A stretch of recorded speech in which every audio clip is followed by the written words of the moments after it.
ఈ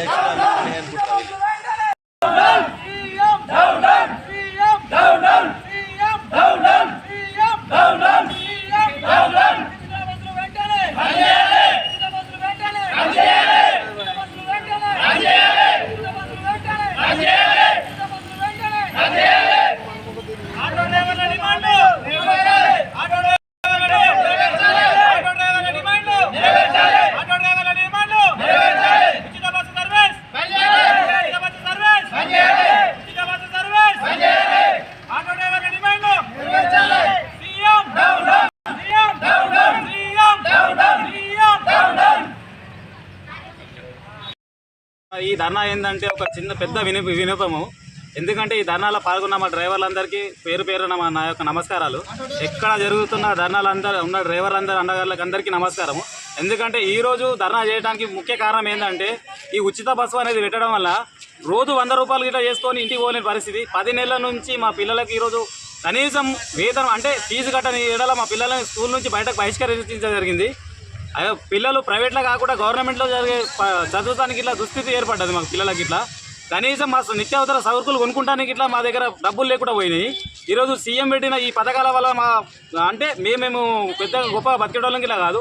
మాకు ఆటో 3 పైలు తిరిగితేనే మా పొట్ట గడిచేది. అట్లాంటిది ఆ 3 పైలు తిరిగి కూడా మూల కూర్చున్నది. ఆ మూల కూర్చున్న వల్ల కారణం ఏంటంటే 100 రూపాయలు చేయకపోతే ఇంటికాడ ఉన్న అప్పులు. ఈరోజు నా పరిస్థితి చెప్పుకుంటాము, మా ఆటో డ్రైవర్లు అందరూ అదే పరిస్థితి, నా పరిస్థితి అందరి పరిస్థితి అదే.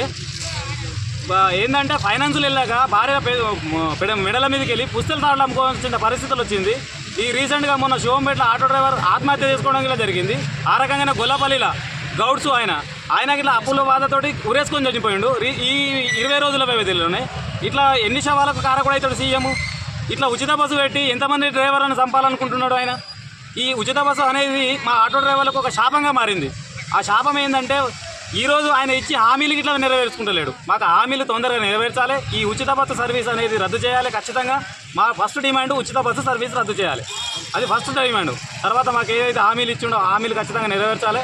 లేకపోతే ఈరోజు ఈ చిన్న రోడ్డు రస్తాతోటే ముగించిన ఈ ధర్నాను రేపు మొత్తం రాష్ట్ర వ్యాప్తంగా మేము వచ్చి మీకు ఖచ్చితంగా ఎక్కడికి హైదరాబాద్ చలో హైదరాబాద్ వచ్చే స్థాయికి ఖచ్చితంగా తెస్తాము. చలో హైదరాబాద్ అంటే ఏ స్థాయికి వస్తుందో ఆటో డ్రైవర్లు అందరూ అనుకున్న తర్వాత చలో హైదరాబాద్ ఖచ్చితంగా వస్తాము. మీరు రద్దు చేయకపోయినారనుకోండి హైదరాబాద్కి వచ్చి మేము ముట్టడి చేస్తాం. ఖచ్చితంగా మీ మీద ఖచ్చితంగా ఏదైనా రియాక్షన్ చేస్తున్నాం. అసెంబ్లీని ఇట్లా ముట్టడి చేసే అవకాశాలు ఎక్కువ ఉన్నాయి. మీరు ఏదైతే చేస్తున్నారో మా పొట్ట కొడుతున్నారో ఆ పొట్ట కొట్టే విధానంలో మేము ఖచ్చితంగా చెప్తున్నాము. ఎక్కడికైనా వస్తానికి తయారున్నాము. ఖబర్దార్ సీఎం, ఖబర్దార్.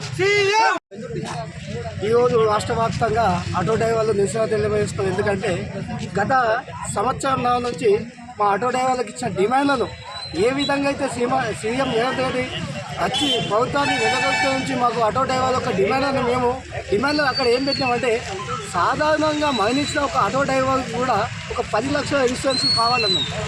ఈ ఉచిత పథకం ద్వారా చాలామంది ఆటో డ్రైవర్ ఆత్మహత్య చేసుకోవడం జరుగుతుంది.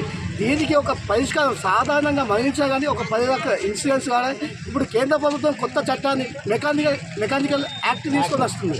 ఈ యాక్ట్ ద్వారా ఏమవుతుందంటే ఒక కూలీ పని చేసుకునే ఒక ఆటో డ్రైవర్ ఒక కొత్త బండి కొనాలంటే కొనడు, ఒక 10,000, 15,000, 20,000 బండి వేసుకొని నడుపుకున్నాడు.